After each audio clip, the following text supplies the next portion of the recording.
Scholars on the Nile, the life, history, religion, and literature of the ancient Egyptians by E.A. Wallis Budge continues chapter 5, Egyptian temples,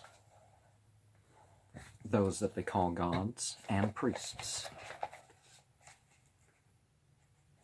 From the buildings at Karnak, we see that the worshipper approached the first pylon, i.e. a gateway, with a tower on each side of it, by a wide dromos. Dromos, or pathway. On each side was a row of sphinxes. You know, the human-headed lion things. One statue or more of the king and an obelisk stood on each side of the gate of the pylon. The first pylon led into a large open court with a colonnade on one side of it, and passing through a second pylon, the worshipper entered a hypostyle hall where the offerings were brought and collected by the temple servants. To this hall the public had free access. Beyond it was the sanctuary, containing the shrine of the entity, which was usually kept closed. Round about the shrine were several small chambers in which the dresses and decorations of the entity were kept. During certain solemn festivals, the doors of the shrine were unbolted, and the worshippers were permitted to see the face of the statue, which they regarded as that of the entity himself. Attached to the temple was a sacred lake, in the water of which every visitor to the temple was obliged to wash, for personal cleanliness was dear alike to those considered to be gods and to men. No man could hope to see the entity unless he could say, "I have purified my breast and body with clean water. I have purified my hinder parts with the things that cleanse, and my inward parts have been dipped in the pool of Ma'at. No one member of mine lacks Ma'at." That's certainly the goal, is that you want to work to have every single part of yourself be pure, at least on your mental and spiritual connections.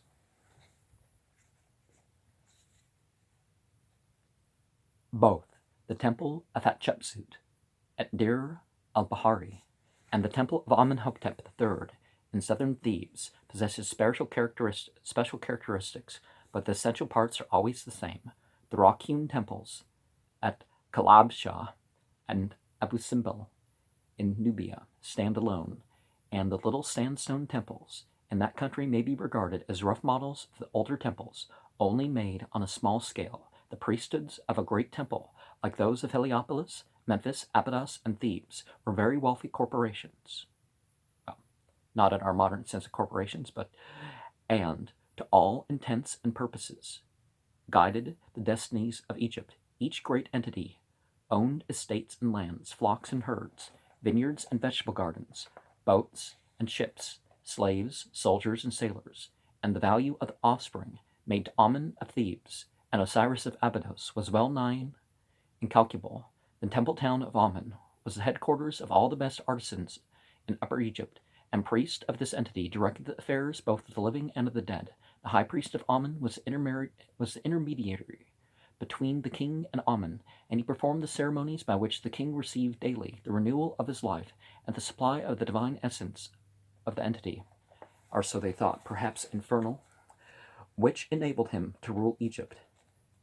The estates of the entity and all business connected with his property were managed by a little army of inspectors and overseers, and the temple accountants were carefully kept by a number of scribes who composed lists of the offerings and made payments and payments made into the treasury of the entity.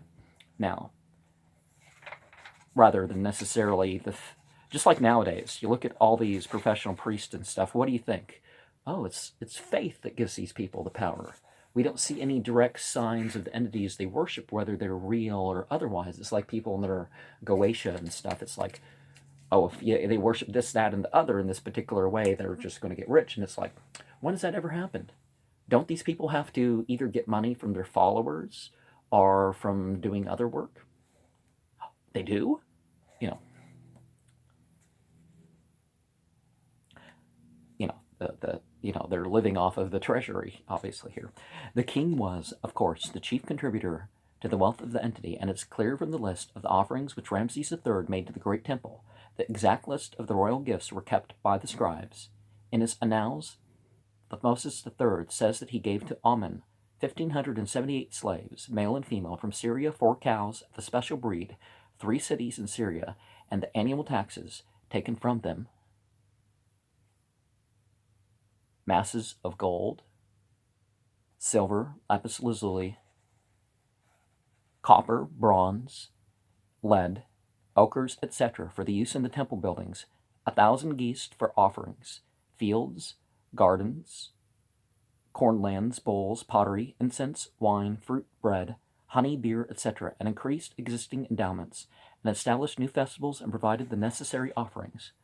One very remarkable gift to Amun by Thutmose III was a garden in which he caused to be planted all the shrub plants and herbs that he brought from Syria to Thebes. A detailed list of the offerings that Ramses III had made to the temples of Thebes, Abydos, Heliopolis is given in the Harris Papyrus No. 1 in the British Museum, and the following extracts of it give an idea of his munificence in respect of the entity Amun of Thebes.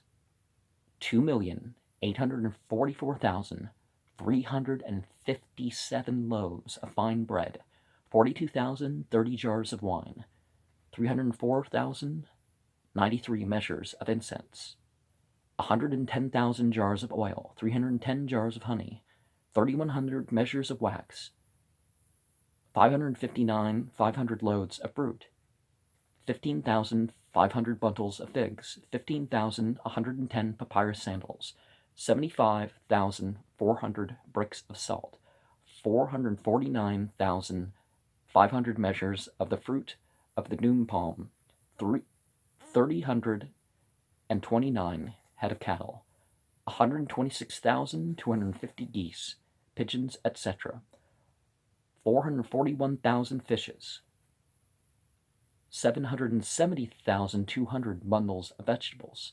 1,975,800 bunches of flowers, 18,252 teben of fine gold and silver, 112,132 teben of copper, lead, and tin, 18,214 teben of precious stones.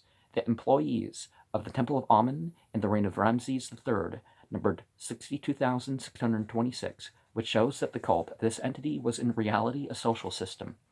The Egyptian entities that they called gods, or treated as gods perhaps. There's more to the term nature than the early inhabitants of the Nile Valley worshiped stones, trees, mountains, animals, birds, reptiles, fish, and other objects, and the cults of some of these persisted in dynastic times, and most cultures, people worshipped all sorts of things. The stone axe head with its handle, which became the common symbol for God. Two different types of axe, but the same thing. Is probably survival of stone worship. The sun stone in the temples of the 5th dynasty at Saqqara was the chief object of the cult of the priest of Heliopolis, and sacrifices were made up to it. The obelisk, which is the development of it, was also an object of worship, and Thutmose offered the 4 obelisks he set up at Thebes, large quantities of various kinds of incense, and over 1,000 loaves of various kinds of bread.